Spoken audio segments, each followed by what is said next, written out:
There is a famous quote that the arc of the moral universe is long,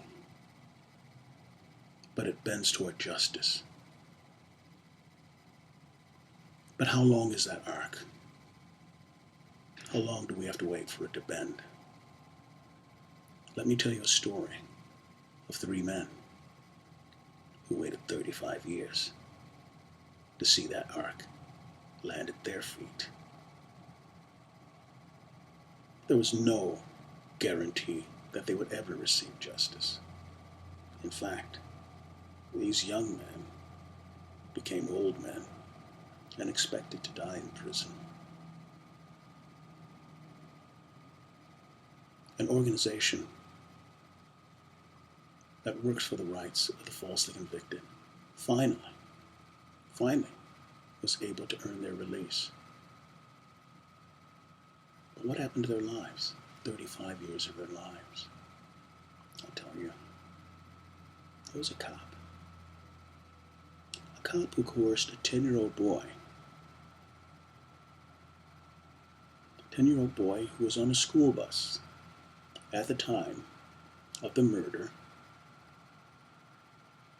nowhere near the site of the murder that these three men were convicted of and spent 35 years in jail for. Now, it is not a degree of selfishness. Selfishness does not begin to describe that sort of malfeasance on the job.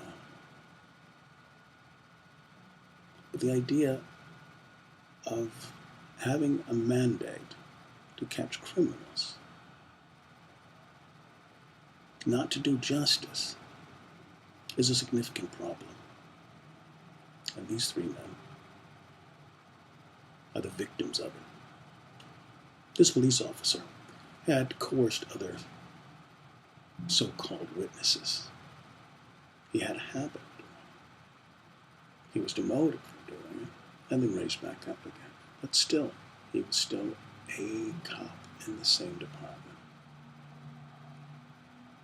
And later admitted that he may have fudged the line a bit. Who was responsible for that?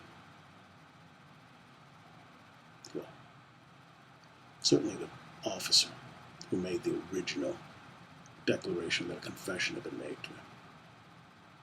The 10-year-old boy, scared of a policeman. Can't blame him. But what about the district attorneys who looked at the case and saw nothing wrong with it? The arc of the universe, don't bet on it.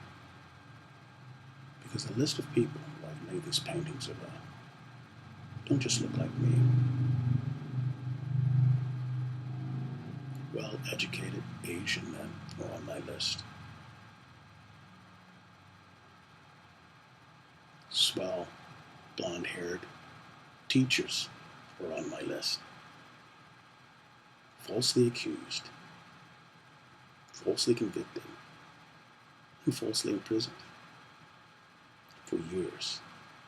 Great sections of their lives taken away from us. So next time you're making a bet, make sure you're not making it a bet on the moral arc of justice